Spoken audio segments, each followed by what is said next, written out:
The 2020 Nissan Frontier has the same looks, but has a new 3.8-liter V6 and a 9-speed transmission meant to preview the next Frontier, scheduled for 2021.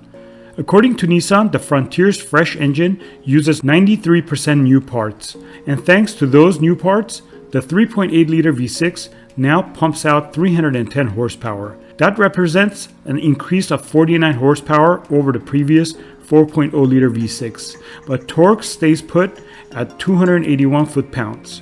The 9-speed automatic replaces the ancient 5-speed automatic, and the 5-speed manual is not available.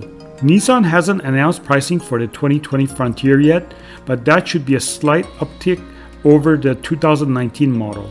The 2019 Nissan Frontier starts at $19,290.